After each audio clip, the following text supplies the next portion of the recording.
All right, so good morning from here, and good afternoon or good evening from wherever you are joining. My name is Afe Adugame, and I serve as the project chair for the Engaging African Realities project.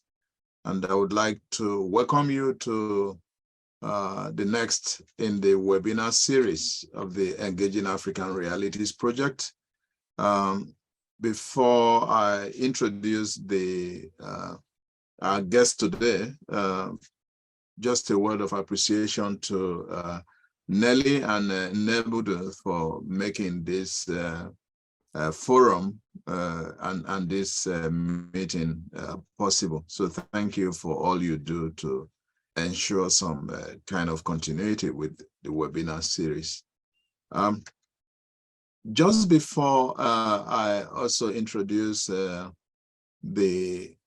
speaker, I just wanted to remind you, if you are joining for the first time, that the webinar series is a quarterly event, which we've put together since 2021.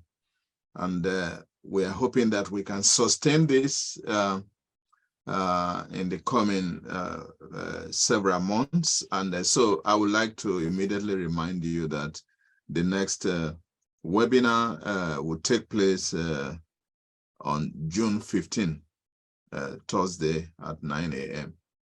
You will get a reminder and more information about our guest then. But today, I'm very delighted to welcome and introduce a dear friend and colleague, Professor Gabriel Faimau, who is Associate Professor in the Department of Sociology at the University of Botswana. Professor Faimau is also a visiting professor at the Botswana International University of Science and Technology, and he is extraordinary researcher at the Northwest University in South Africa. He completed his PhD in sociology in 2011 and MSc in social science research methods in 2007 at the School of Sociology, Politics and International Studies at the University of Bristol in England. Dr. Faimau was one of the recipients of the Overseas Research Scholarship awarded by the University of Bristol for his doctoral research. He also served as acting director of the Office of Research and Development at the University of Botswana, responsible for coordinating the implementation of the university research strategy from 2011 to January 2023. Currently, he is coordinator of the Master in Development Practice program and Advanced Social Science Research Methods at his university. Gabriel was the principal investigator of the project New Media and Cultural Application on Religion, which was funded by Nagel. And this was one of the very productive projects that we had, and we're very thankful to Dr. Faimau for, leading that. And of course, this is why we have you today to tap on your experience. So he is also currently the principal investigators of two studies, Motivations of Selfie Taking and Ethical Sensibilities of Selfie Posting. Those of you who do selfie, this is your time to listen. Another project he's been involved in is climate change communication. Gabriel is one of the lead partners of the Global Center of Spatial Methods for Urban Sustainability, a global network of scholars from over 50 countries. And this project is funded by the German Federal Ministry for Economic Cooperation and Development via the German Academic Exchange Service.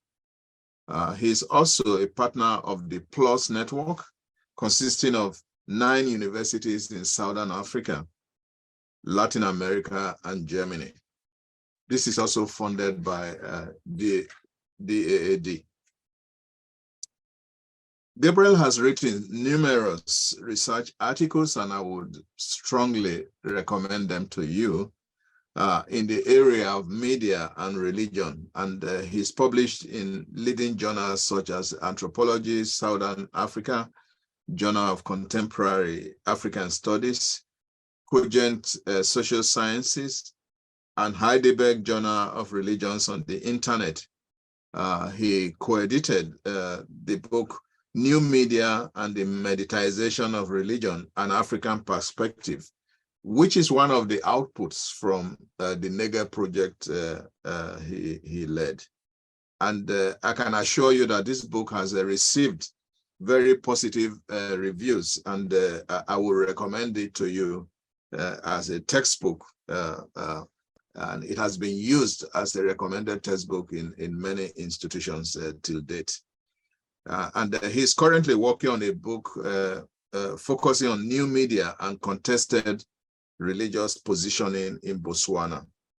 And he's been invited to give keynote addresses on religion and media, decolonization of social research, and spatial methods for urban sustainability. And I can go on and on. So thank you for your impressive outputs and CV. And we really are looking forward to this conversation this morning, but perhaps afternoon where you are. All right, so what I would like to do is to ensure that we have a very interactive conversation. And perhaps my first question, by way of introduction, I would like you to generally speak about your experiences with Nagel. So how would you characterize your experience when you are a PL with Nagel? Okay, thank you very much, Ave, and thank you for having me. Good morning, good afternoon, and good evening, colleagues from around the world. Ave has kindly introduced me. I originally come from a small village called Suanae in the island of Timor in Indonesia. Then I studied in the island of Java, also in Indonesia. I came to Botswana in 2000. I went to the UK for my studies from 2006 to 2011. Then I came back to Botswana in 2011, where I joined the university in 2012. I mentioned this biography because it's very important to me in terms of how I approach theory and the research that I have been conducting over the past 2 decades. You know, nearly it has been 6 or 7 years, you know, when I got the grant from the Nagel Institute. And to answer your question, Ave, for me, this was a great avenue for me to meet people like yourself, Joel Carpenter, Professor Nyamjo, and so many leading scholars in the area of African societies. Sometimes people ask me, who are you? And then my answer is quite simple. I'm actually an Afro-Asian scholar or an Asian African scholar. I mention this because this really signifies the contribution I have made in my scholarship. And when it comes to, you know, the study funded by Nagel, immediately when I got the call, I was actually thinking about two big issues faced by Botswana at the time. That was probably from 2010 to around 2015, 2016. That was the spectacular growth of Pentecostal churches in Botswana. I mention this because, between 2000 and 2014, there were more than 1,900 churches registered in Botswana. So it was really a spectacular growth. And at the same time, we had this revolution of new media in Botswana. So the question I wanted to ask that time, whether we can find a link or a relationship between new media and religion. So basically that was the context where I came up with the study. Over to you, Afe. Yeah, no, thank you so much. Thanks also for introducing, the study you carried out. And I think I would like to follow up. Could you say a bit more about what this theme was about? I mean, who made up your team, and what were you trying to interrogate? Especially thinking about a new media. So, and perhaps you could beyond that talk about how you navigated the hurdles from composing the team, and how the whole transpired between the time you put the team together to the end of the project. Sorry, yes. I know this is a long history. Yeah. Exactly. No, thank you very much for the question. When I started working on the proposal, the first person I approached here in the University of Botswana, that was Dr. William Lesitaukana from the Department of Media Studies. By then, he just completed a number of studies relating to digital media in Botswana. And he was actually interrogating how the young people in Botswana use smartphones or mobile phones by then. So I approached him and he was interested in the study right away. Then later on, I also approached another colleague who happened to be a criminologist, but he got an expertise in the area of social media platforms. That is Miss Camden Behrens. So I invited her as well to join our team. And as I mentioned, obviously we try to interrogate the role of new media in accelerating religious discourses in Botswana at the time. But other than that, we were also interested in how culture shapes the use of new media in terms of translating religious discourses. Because by then we check, different new media platforms, particularly social media platforms, and we notice that so many prophetic ministries or prophetic churches, they actually use these social media platforms to introduce themselves on the one hand, but other than that, or on the other hand, they also use these new media platforms or social media platforms to engage, people in their religious activities, including the religious services they normally have, during weekdays and also weekends.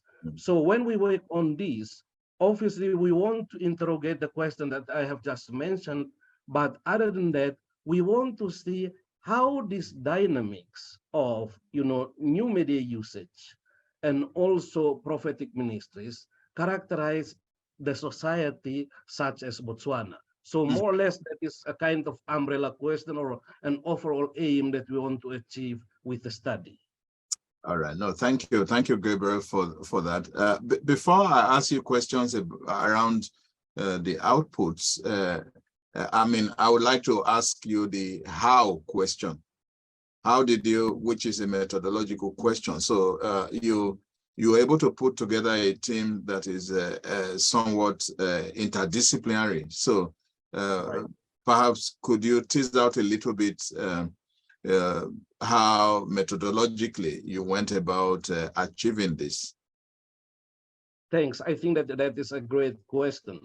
when we started working on the project, I remember in our first meeting, I was saying, look, we got funding from the Nagel Institute, and we need to collect as much as data as possible so that we can work, or at least we can develop a sort of a global idea about new media and religion, at least in the context of Botswana. So we actually combine a number of research methods, particularly the methods of data collection, because the idea is that we want to employ mixed methods approach, to gather both qualitative and quantitative data. So from the quantitative side, we were able to administer 661 questionnaires to different churches around the country. And believe it or not, Afe, I want to tell just a very short story.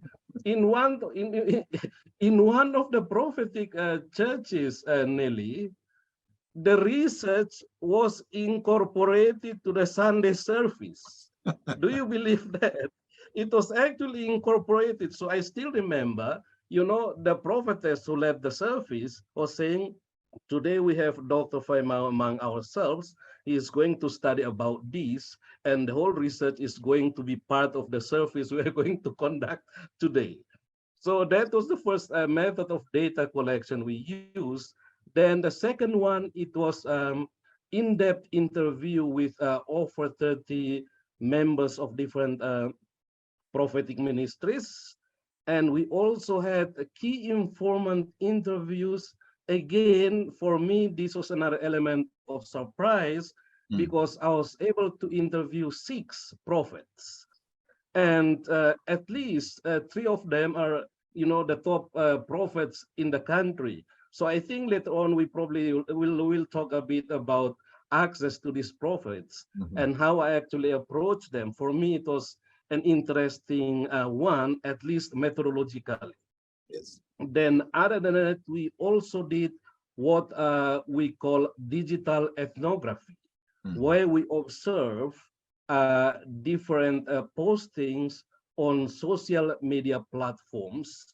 We did not participate in terms of posting on those platforms, but we observe closely all these postings. So at the end of the study, we gathered enough data, not only for the study, but I believe we are going to discuss it as well. Till today, as we speak, I think we have just used probably 1/3 of the data. Wow. When it comes to publications, yes. Yeah. No, thank you. Thank you. I'm going to come back to that in terms of your output, but maybe I should raise question about both your upsides and downsides. And let me first ask you a question, perhaps about any kind of hurdles you faced. On the one hand, it's not an easy thing to manage a group, to lead a group, and we do have a mixed audience listening to you, an audience that comprises of current grantees, but also there are some listening to you who are potential grantees. So the experience you share and bring is very important. So could you share any kind of episodes that was very problematic? What did you encounter in managing the group? If you could share any one specific examples of any problem you had and how you resolved that, because this might be very helpful to current grantees or potential grantees. And then perhaps you could raise on the other side one of the methodological hurdles you faced. You were quite successful in gaining access to these stakeholders, the prophets and prophetesses. But was there any specific challenge you had in the field? So I'm asking you a double-sided question. One, in terms of any hurdle you face in leading your group as PL, but also any methodological hurdles you face on the field, like maybe gatekeeping or problem of access, because I'm sure that the audience might be interested in knowing that, well, some of the problems they are currently facing at this time are not new. Right. Yes. First of all, in dealing with my team, I remember by the time when we started the project, my colleague who was and still is in the Department of Media Studies, he was and still is the head of the department. So obviously he has got many administrative responsibilities as well. And then the other colleague, she was leading the criminal justice program in the university. So they had so many responsibilities in administration. So it was actually quite difficult in terms of mobilizing the team members.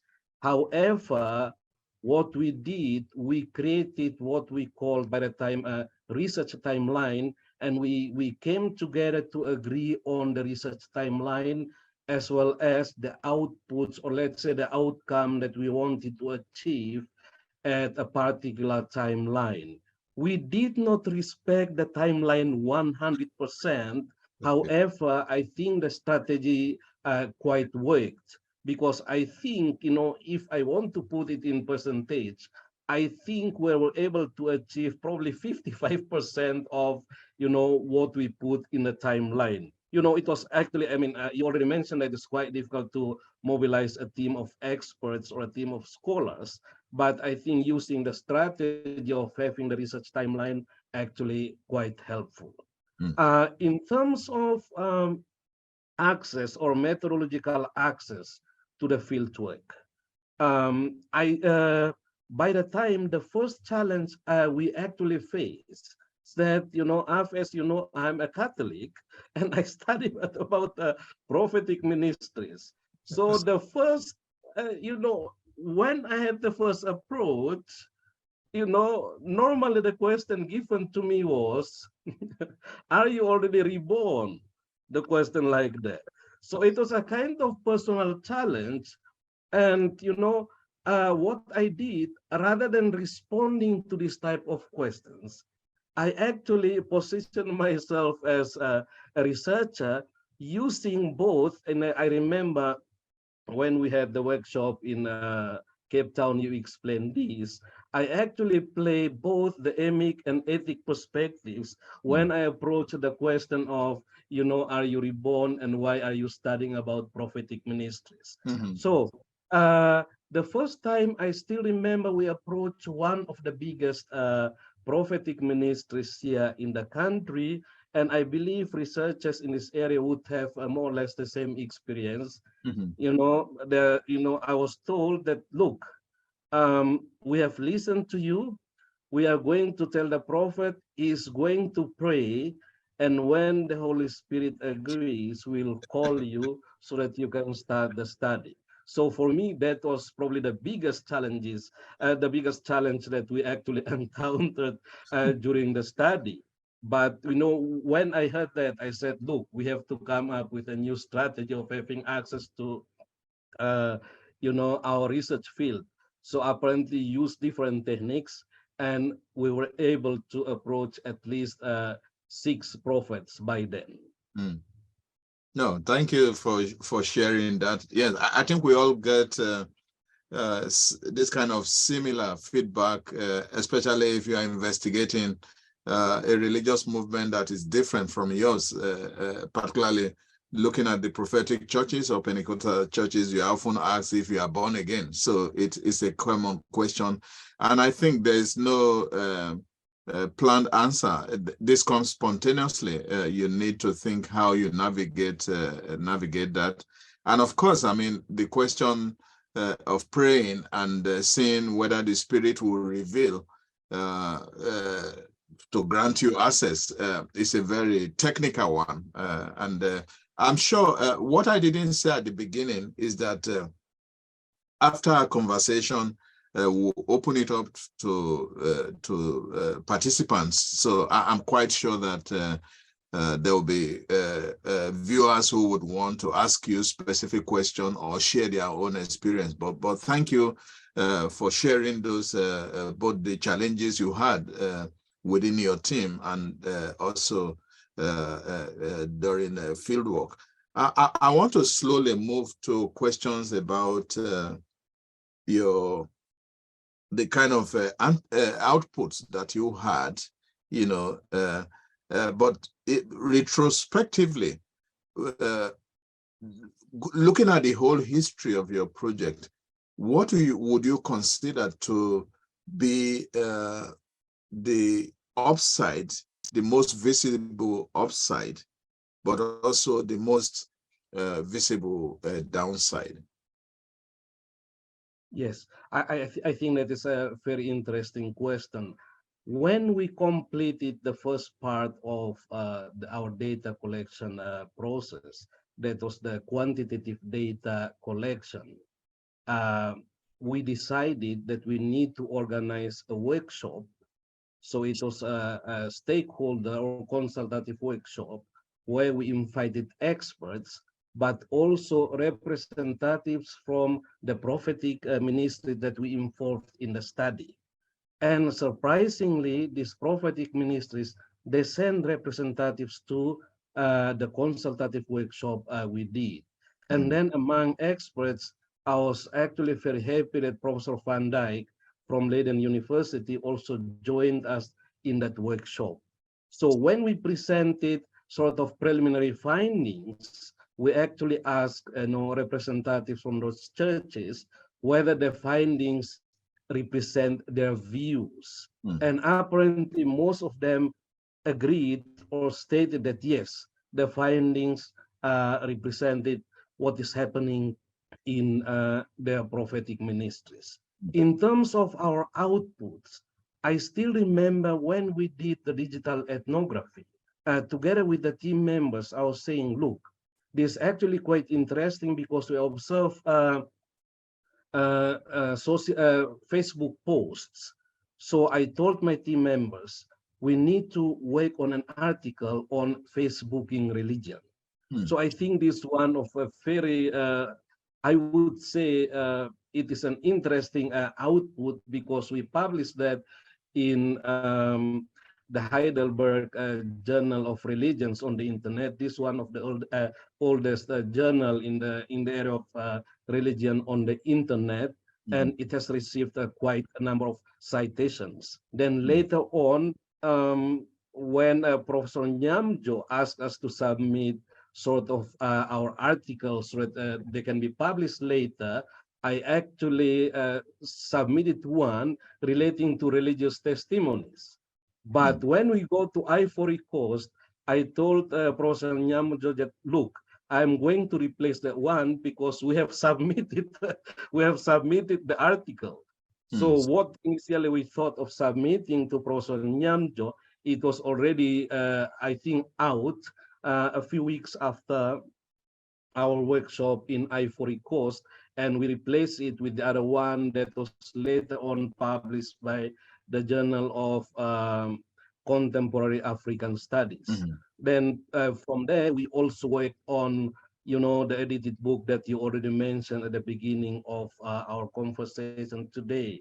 The downside, the book that I am planning to write, that religious positioning, I have long planned this, and I have completed a number of chapters. But then when we had COVID, I fell ill because of COVID-19. So I haven't completed the project yet, but this is still part of the project that I'm hoping that I will complete it soon. Other than that, at the beginning, the three of us, we actually sat together and we wanted to have different publications, whether individual publications or group publications. But at the end, in terms of individual publications, it was only, mostly my publications. But other than that, we also had a number of group research outputs. Yeah, no, thank you. That's very interesting to share. I can inform you that our current grantees are really at that stage. They've passed the stage of field work. they are really now interpreting, their data. They're between interpreting data and thinking about outputs and publication. So this might be very, very important for some of them. And therefore, although you've talked about this a little, what specific advice would you give to current grantees who are now in the mid stages of their research, having collected data and are now making sense of that towards interpretation and analysis? And of course, that also brings up the question about dissemination. How did you arrive at, with your team, how to, disseminate? Of course, it's one thing to have indicated that in your proposal, and here there's a difference between what you do when you put things on paper to get a grant. It's a different thing when you get your fingers dirty and you are facing reality. So this might be very important advice for the current grantees who are right now in that kind of liminal phase of making sense of their data and thinking about where and what to publish. And then I'll follow it up with the question about still tapping on the data you collected 6 years ago to complete a book you are currently working on. Yes, I think we all would appreciate that data is just too messy. Once you have collected data, you really don't know where to start, especially when you have a huge amount of data.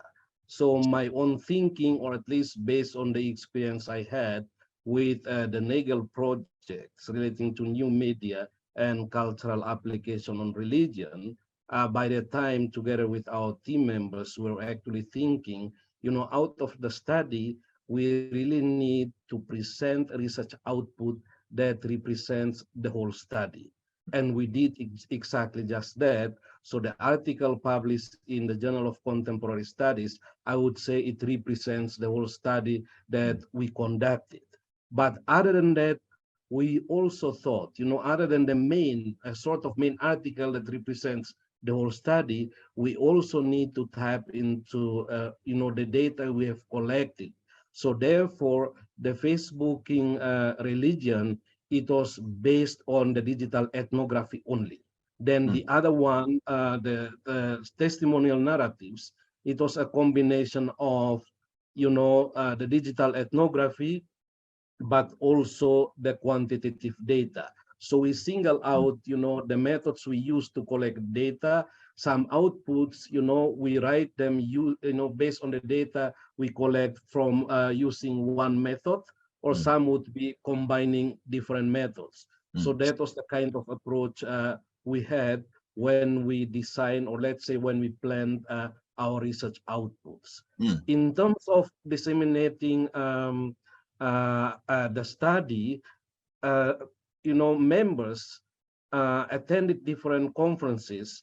One of the interesting conferences that we attended, that was on ethnography in Cape Town. By then, I don't remember the year, but it should be 2016 or 2017 when we presented the study, but it was based on our digital ethnography.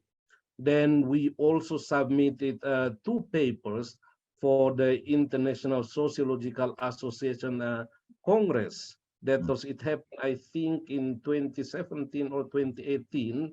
And those 2 papers were actually accepted. And, we all know what ISA is all about. It's actually a big organization. Then my colleague from the media studies, he also presented a paper based on our study in the international communication group. There was a conference relating to this as well. And I think they organized one in Johannesburg, and he presented a paper on this. So within the country, I already mentioned, we organized a workshop. We invited different stakeholders from the academia, but also from the prophetic churches where we collected the data from. No, thank you. This is very important, sharing your dissemination strategy. I really also appreciate the point you made, and I think this is a methodological plus that when we collect data and we analyze, sometimes it's very important to go back to our informants and interlocutors, to kind of authenticate the data and even to cross-check to ensure that there's some kind of a great deal of originality. And I think this is an important point for all of us to think about, not just using our informants and getting all the data from them. What are we giving back? How can we ensure that the data we have gathered, we are analyzing it and not misreading and not misanalyzing? So, and I think it's a very important point that you raised and have shared. Now, I wanted to go back to the point you made about the data, what percentage of the data you have used and what percentage of the data is still untapped. And that will lead me to the question, how and to what extent you continue to tap on the data 6 years or 7 years after the end of the project. Yes, for me, this is a very interesting question. I think I already mentioned that, reflecting on the data we collected 6 years ago, I have to say, I believe we have used only 30%. Or if it is more than 30%, it should be 35%. It cannot be more than that. I think we have used the data to publish some articles and also some one edited book, and the data we use more or less 30 to 35%. During the data collection, we also collected different flyers, different pamphlets, different posters, and only recently we submitted one research article together with my 2 research assistants on, flyers and also pamphlets. But the data we collected, especially the quantitative data, in the article we published in the Journal of Contemporary African Studies, we reveal some results from the quantitative data, but that was the only time we used the quantitative data. So this is to say that we haven't really tapped into the quantitative data we have collected. And we are talking about 661 research participants with so many variables in the questionnaire. I don't recall, but I think we had 8 pages with so many variables. So at one point, I actually allowed my master students, to use the data set if they want to work on some research articles or even they want to enrich their master thesis. The same applies to the in-depth interviews. Obviously, we use, the interviews in some publications that we have done, but still, many from the in-depth interviews, we haven't used them yet in any other outputs. So it's actually massive.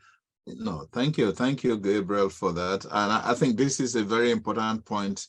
We need to know that research does not end with the end of the project, and the data you have, it's a gold mine that you can continue to tap on, and we would continue to appreciate when 10 years later you are writing a book and an article, and still referencing Nagel as providing the template within which this data was gathered. So this is very important information also for our colleagues.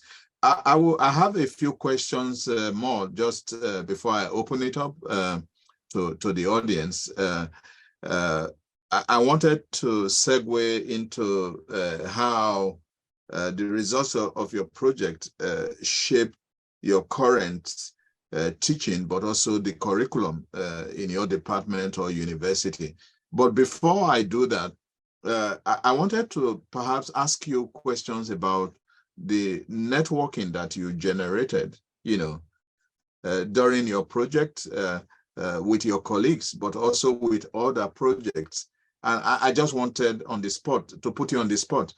Since after your project, have you been able to sustain this kind of networkings, the friends you made, or even your team members, but also other project leaders and team members that you interacted with, either in Cote d'Ivoire or in Cape Town and elsewhere? So how would you characterize your networking, during, but also beyond the project you took part in? This is a massive question. And again, thank you, Afe. Thank you, Nelly. Thank you, Joel Carpenter. Thank you, Francis Nyamjo, for this excellent opportunity. In Southern Africa, we talk about Ubuntu, and Francis Nyamjo always says Ubuntu is about networking, and that is precisely what I did. When you introduce me, Afe, you talk about myself as the lead partner of the Global Center of Special Methods of Urban Sustainability, connecting scholars from 50 countries. And I'm happy that you asked me the question, Afe, because all the scholars from Africa, they are actually former Nagel Institute grantees. Wow. I brought them all into this network. We have Aitlin from Nigeria. We have Father Ludovic from Chad, from Cameroon. We also have our colleague from Tanzania. We have a number of colleagues from South Africa. They all are, former grantees from Nagel Institute. So I wanted to say that I maintain the network we have established through this project, but at the same time, broadening the network to other colleagues. For example, I've reached out to colleagues in other countries like Kenya and also Malawi and Namibia as well. They're also part of this, and especially those who study about sort of the dynamics of religion in their different countries. So yes, I can attest that the project actually opened up a massive network in terms of my scholarship profile. No, this is very inspiring, Gabriel. I'm so proud of you that you sustain these networks, and I think this is the intention of this kind of project, that we don't want you to sign your obituary with the end of Nagel project, but it serves as a kind of a springboard, to other networkings. In actual fact, to other projects, just like you have shared. Let me come to the end of my my conversation at this time, but I wouldn't do that without asking you about how the project you took part in or you carried out has shaped your teaching, but also curriculum of your department or university. The first thing that I would like to mention, how this project contributes to my teaching and learning, as well as the programs we are developing here in the University of Botswana. Number one, this is relating to teaching of research methods, because through the study, I actually found different techniques or different methods of gathering the data. Our textbooks, they always talk about focus group discussion as a method of data collection. But, in the context of the textbooks, focus group discussion is simply about formal arrangement of discussion. But my study told me that there is an African way of conducting focus group discussion. And the African way is about sitting together. It might be around the fire and, have some eating together and tell our own stories. And the moment we tell those stories, that is a kind of focus group discussion or focus group conversation rather, that is a kind of method that, in my view, it is an African way of collecting the data. So Mm, that is one thing.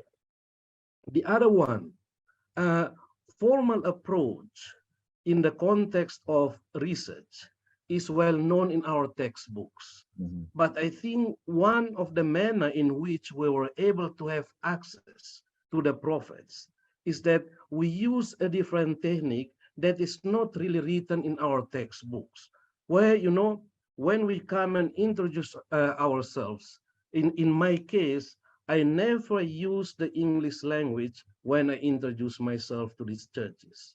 mm, My Setswana is not perfect, but I always use the local language to introduce myself and introduce what exactly I want to achieve.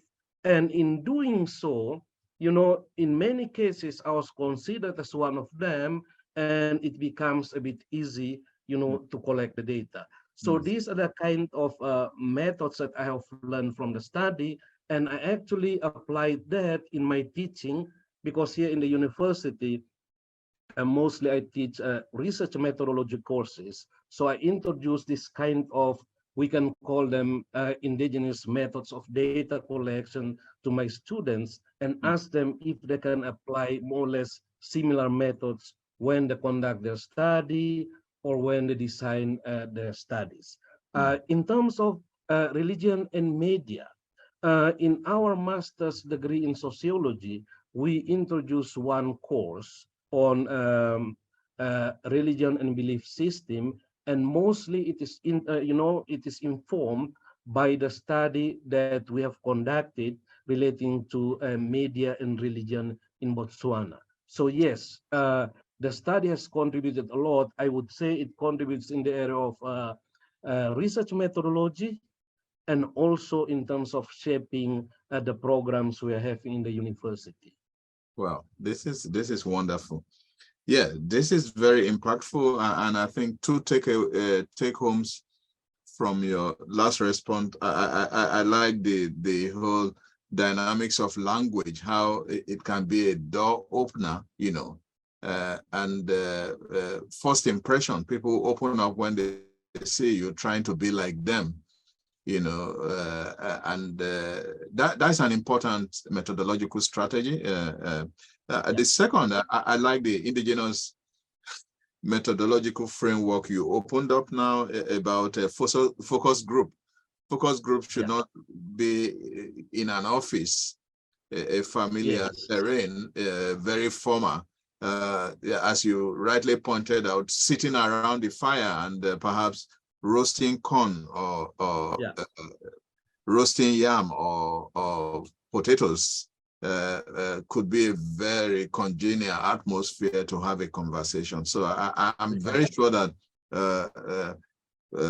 our current grantees and potential grantees will take home some of this important innovation that you are bringing, and how we can integrate this to our research in a way that it becomes profound and more revealing. So thank you for sharing this, and how it has also impacted on the curriculum, both in your department and the university. I am very sure that participants here are eager to learn a bit more and to clarify certain issues or ask for more advice. So at this point, I would like to open it up to the audience, and then we would like you to make your questions or your interventions very brief, so that we can have as many people as possible. So if you would like to make a comment, ask a question, there are at least two ways to do that. You could identify electronically, or type your question in the chat, and then we'll pick it up. As I cannot see everyone, so let's see if you, yes, so I have Josiah Taru, who is currently one of the visiting scholars here at Princeton from Zimbabwe. So, Josiah, you have the floor. Thank you, Prof. Thank you, Gabriel, for sharing with us your experience. I have two questions. And the first one is, how did you manage to coordinate and manage your team in terms of meetings, in terms of division of labor or distribution of roles that each person should do? Then secondly, also, I'm interested in how you organize what you would publish and who would publish what, and also how you coordinate the whole process of co-authoring a paper where you have many scholars who actually come from different backgrounds.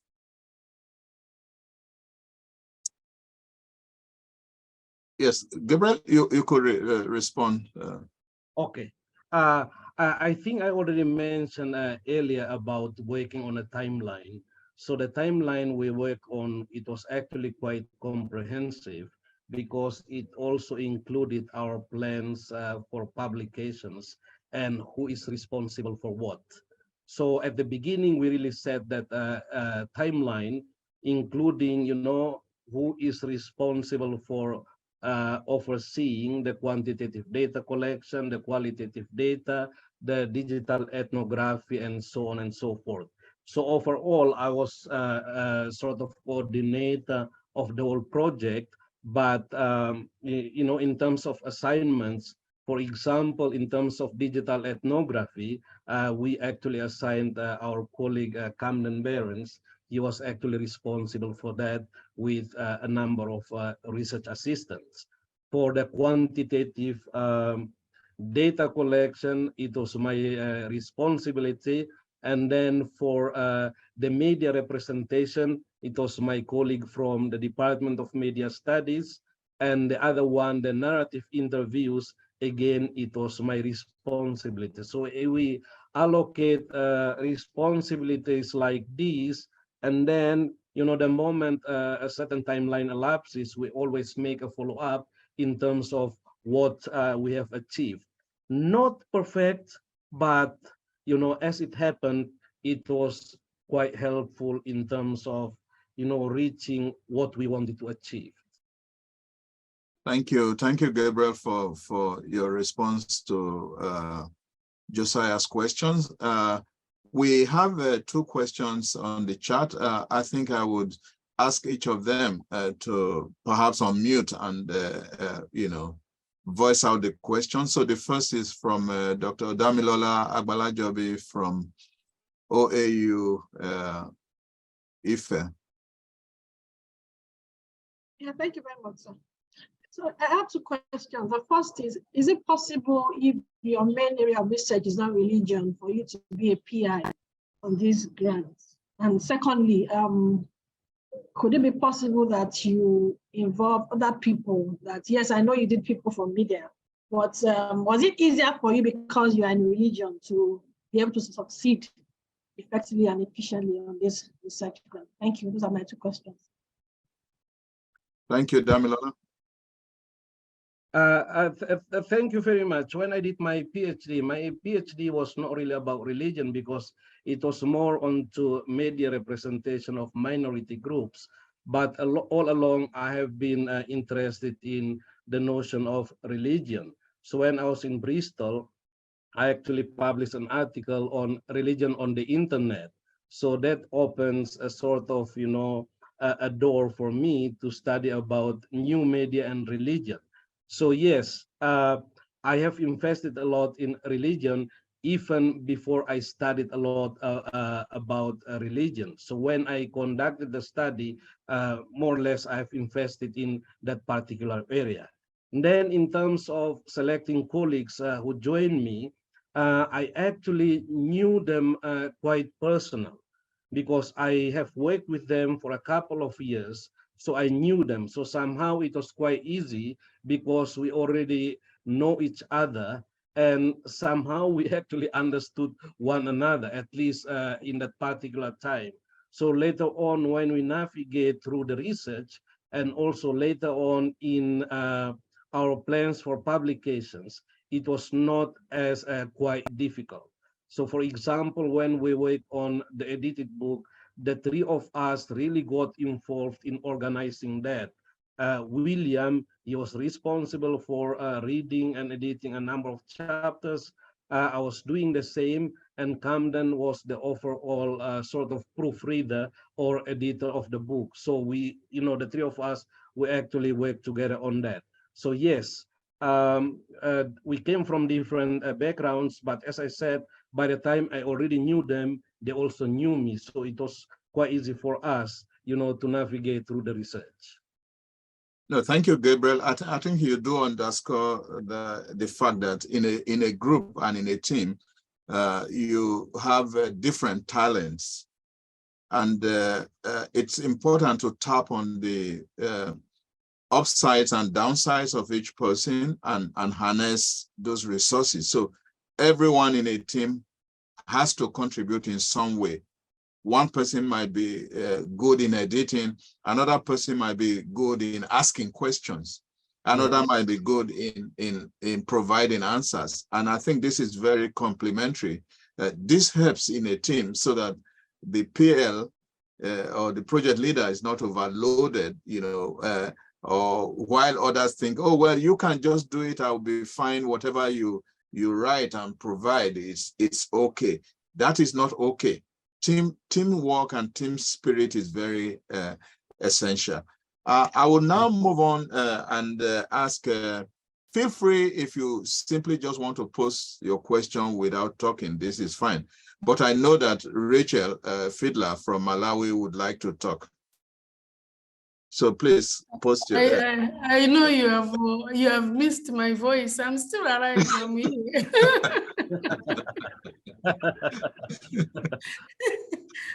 And I'm coming to Calvin. Neri, don't worry. Yes. Yeah, sure. My question is there, but I think I should rephrase it to say, how did you solve the problems with the introduction of new ways of research methods in your faculty, in the context that the fathers of the old methodologies are still alive and active, in all these faculties. I know I was teaching my students on these indigenous methods. I'm a fan of that now, but somebody just interjected and said, well, students, don't listen to her or else find another supervisor to include these things, So how did you go around that? Because these are real things, yeah. Right. I thank you very much for the question. My position is probably a bit different because in the university, I coordinate the advanced social science research methods. So I actually have a voice in terms of shaping the research methods courses. So in terms of getting challenges, so far, I don't really get much challenges in terms of implementing the ideas that I have just mentioned. And if you recall, one of the famous books, published by SAGE, that is about the indigenous research methodologies, it's actually written by one of our colleagues from the University of Botswana, Professor Bagele Chilisa. So, it is not something new in our university here. So it is actually quite easy for us if we think of implementing, a method that is a sort of African-based or Botswana-based. No, thank you. That's very important. And I think I often tell my PhD students that it's not sufficient just to define what ethnography is or what a fieldwork method or interviewing is or focus group is. That's not anything original. Everybody knows that. But what is important is how did you understand and use that? So we should be challenged as African scholars if we have something that is peculiar to our context, that is the value added knowledge that we are adding, and it takes you to voice out how you are reinventing that and bringing that into your work. So there's nothing wrong in actually writing an article based on your experience in the field, just on these indigenous methodologies, coming up with a topic like, focus group is best sitting around fire, and eating corn, and expand on that. People will read what you have to say. So I think this should be a very important lesson for all of us.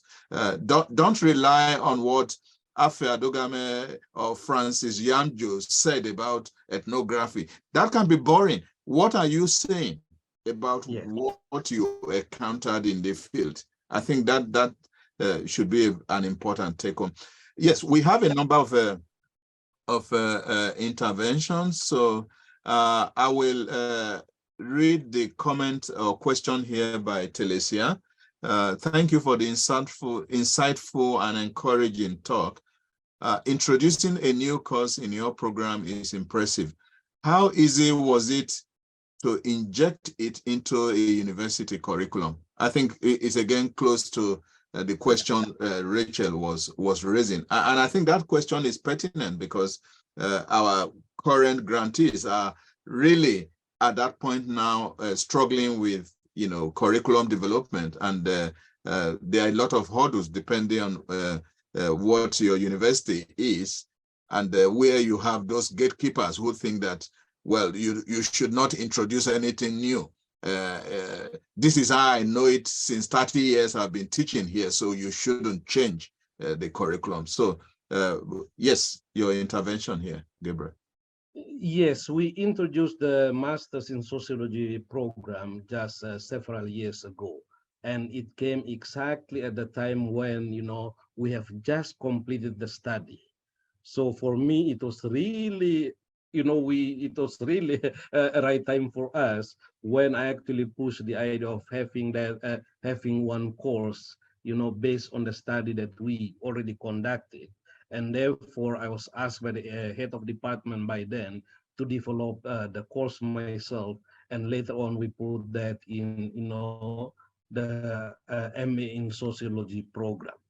So I think it was a good exercise, and we really got support from the faculty members in the department when we work on the sociology program. And among the courses we offered, one of them was religion and belief system, and part of that is really about religion and media.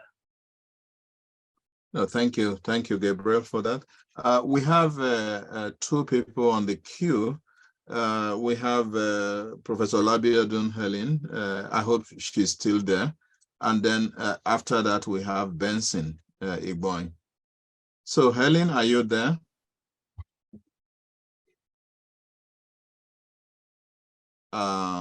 She was raising her hand. I think maybe she.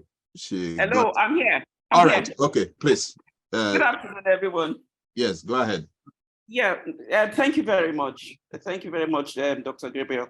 Now, I just want to find out, you made it sound so easy in regarding your relationship and your meetings with the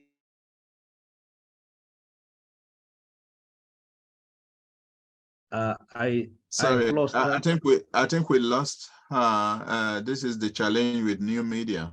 Let's see if she would come back, and perhaps maybe in your research you encountered this kind of challenges as well when the gods of the internet are not so friendly. So perhaps she will come back. But in the meantime, can I invite Benson? Okay, thank you very much for the webinar. I was just going to ask for more insights into how you analyze your data from the field. Thank you. All right, Gabriel. Yes. Yeah, I know you could speak for 1 hour on this, but maybe bullet points. Yeah. Yes. Let me just get straight into that. So when we wrote the article published in the Journal of Contemporary African Studies, we actually compared, before we wrote it, we tried to compare the findings from the qualitative data and the findings from the quantitative data. We want to check whether they speak to one another. And apparently they spoke to one another. For example, I actually presented this in Ivory Coast when we had the workshop. If you check the questions around religion, the different surveys, normally there is only one question. And the question is, which religion are you affiliated with? When I assess all this, I was saying, no, for the Botswana, we cannot just use one question. So therefore, I developed 3 questions. The first question was, which church do you think you belong to? And then we asked about which church did you go to last Sunday? And then which church do you normally visit? And apparently it gave different picture altogether, because they will say that I belong to Anglican or I belong to Catholic Church, but I go to this other church, which is quite interesting to to see the dynamics. So I was talking about the technique of analysis we use is we compare the quantitative and qualitative so that we see if there is any meeting point. And in our case, indeed, there was a meeting point. And when we got to that point, we simply use, just a simple thematic analysis using different coding techniques.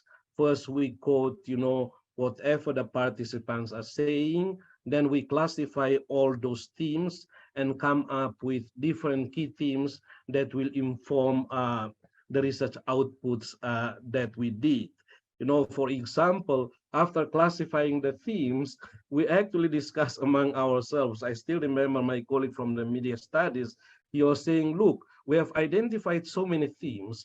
Probably for this article, we only cover theme number 1, 2, and 3. And for our next article, we'll cover theme number 4, 5, and 6.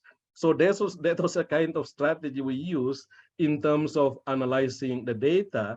And, it proved that it was quite sustainable in terms of our plans for publishing the study. No, that's very helpful, Gabriel. And I think you touching on a very important point. Don't attempt to smuggle all your data into, one article. Yes. You are going to crash. It will be almost impossible. So what is important is that you delineate, the scope. And as you rightly pointed, if you have 10 themes, you can say, well, I have numerous themes. I have 10 themes, but for the purpose of this chapter or this paper, I will only focus on 1 or 2, which makes sense. So, and I think that also brings back the question, how you will never exhaust your data. It's just like writing a PhD dissertation or thesis. There's no way all the data you gathered for your PhD, comes into your dissertation, because you are dealing with limitations of time and space and so on and so forth. So it's very important to think around this. I think we have Helen back. And yes. I think the gods are telling me you didn't pay enough tithe, so be careful. Yes, go ahead. Yes, please. I was just wondering about how you went about meeting with the prophets. That's one. Then concerning including it in the curriculum of the university, how exactly did you go about that? Because I tell you something, at times these things, like currently now, NUC has back here in Nigeria. So I'm speaking for Nigeria, that we should start a new curriculum and stuff like that. And if it's not in line with what NUC wants, it is not accepted. So I don't know what applies in your own institution regarding including it in your curriculum. Thank you. Thank you. Thank you, Prof. I think the first question, you're actually right. I presented it as if it was really very easy. It was not easy. It was not easy. Why I say this? Because, you know, we didn't just get to the prophet right away. There were so many layers of gatekeeping, so many, I have to say this. The first thing we need to do was we need to find out who the personal assistant of the prophet is. And once we were able to identify that, the next would be who has the phone number of the personal assistant. Mm. So the first negotiation that I had to do was the negotiation with the personal assistant. If I was successfully going through the personal assistant, the next one would be, will the Holy Spirit allow the prophet to meet me? That is another layer altogether. But in some prophetic churches, before you get to the prophet, the next layer would be you have to go through the wife. The wife will have to assess you first. And this happened in one of the interviews I had. So I got access to the prophet, first of all, through one of his bishops. You know, he showed the interview questions and also the questionnaire to the prophet. And apparently I was saying, okay, you can invite him to come and see me. But before I met him, the wife had to assess me first. So the wife interviewed me for about 10 minutes. What is the purpose of the study? Who are you? What exactly you want to achieve? And only after that, he was saying, now that you have opened up, he's also your daddy. That's how they put it. Then I started the interview, and it was actually quite interesting because the interview took about 30 minutes, and the wife reminded us that, look, we had a women congress here in this church, but we'd like to invite you for a dinner with the prophet. So apparently I was invited for a big dinner with the prophet, and I had more than 3 hours to interview him. So it was actually quite good. So the point I'm making is that there were so many layers, you know, starting from, you know, how to get the phone numbers, how to get through the PA, and finally how to get to the prophet. As for the second one, our setting might be a bit different in the context of UB, because what normally happens in our context is that we would develop a program, and once it is sort of recommended at the departmental level, we'll have to take it through to the faculty and later on to different committees before it is finally approved by the university. So normally, you know, once it is recommended by the department, the next levels will just get a kind of comments to revise the program before it is finally approved by the university. So our context might be a bit different. No, thank you, Gabriel. And I think as a follow-up to that conversation, Damilola is saying that she suggested a course on religion and politics, but it did not fly. I mean, coming from the point of view of political science, you know, as the head of the Department of Political Science, but she will keep trying. Yes, I think you should keep trying. You just need to revisit. How did you present that course? Is it as a joint course? Will it attract students only in political science, or will it attract students from Department of Religious Studies and other fields? And are you co-teaching the course? You know, I think there are a number of issues involved. We cannot give up in terms of these methodological or curriculum challenges. These are real challenges, but I think not trying at all is a failure. If you try and you fail, think about why you perhaps didn't succeed. And of course, you know that even within the department and within the universities, there are gatekeepers as well.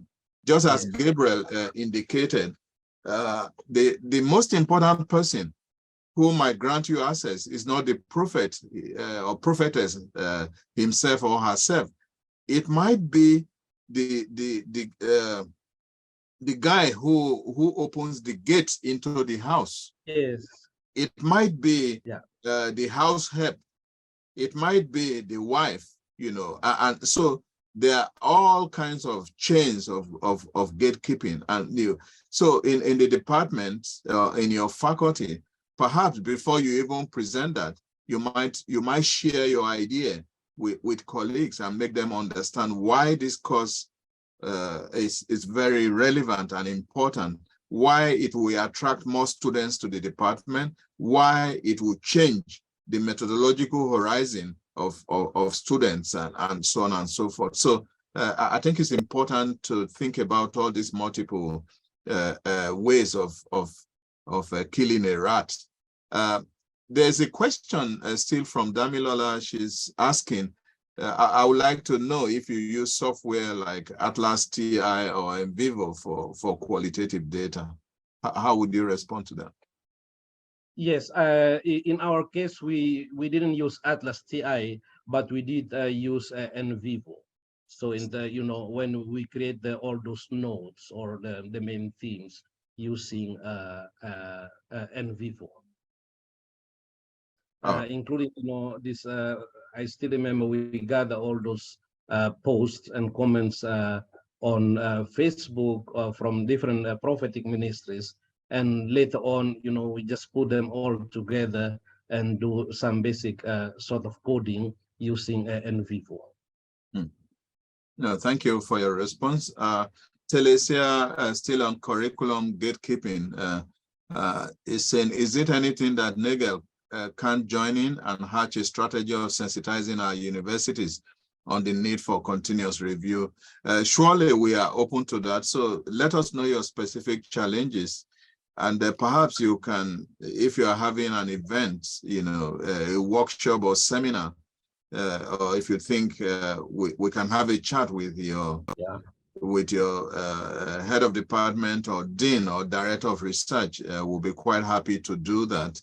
I think this is something we all have to embrace because it adds to, you know, to what we deliver. It's very important. If we are to revolutionize our teaching and our research, we don't have to be tied to tradition.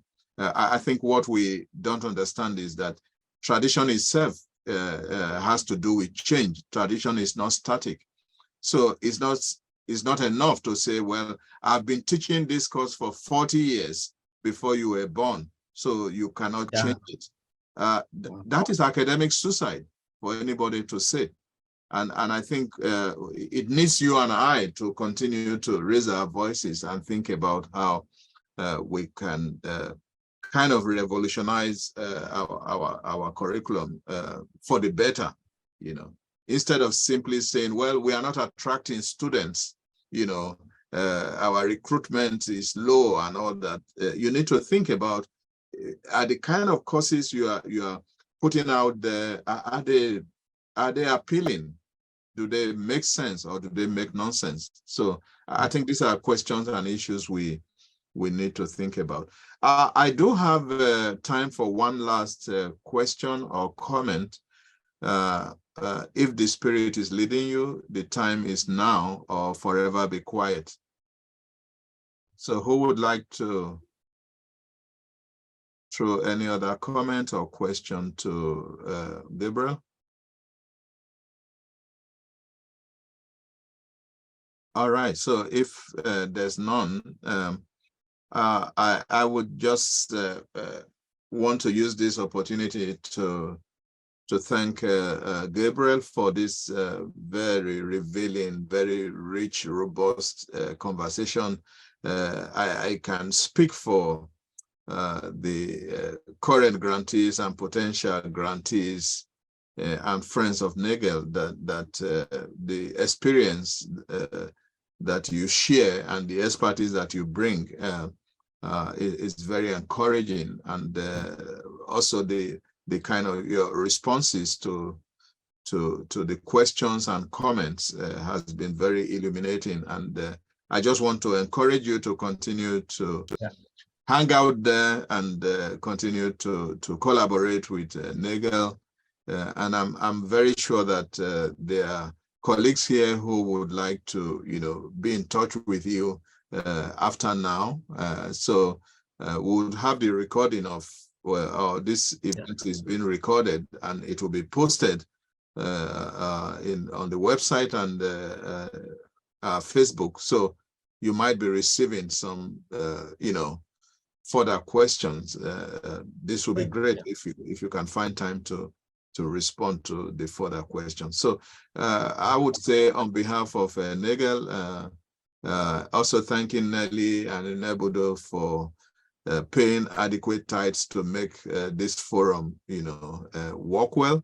And to all the audience, the current grantees, potential grantees, and friends of Nagel, this has been a very rich event. So sincerely would like to show appreciation both to Gabriel, but to all the participants today. And be reminded that our next webinar would be on June 15, Thursday at 9 a.m.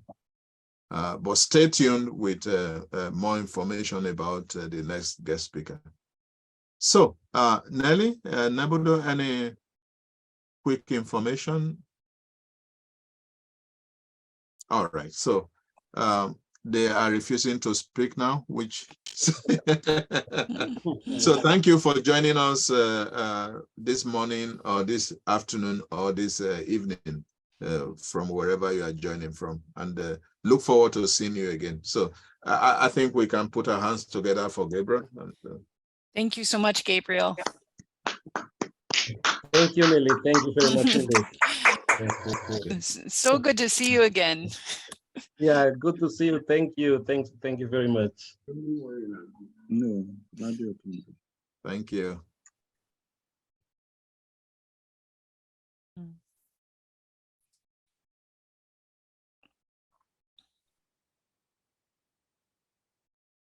Oh, Simon raised the hand.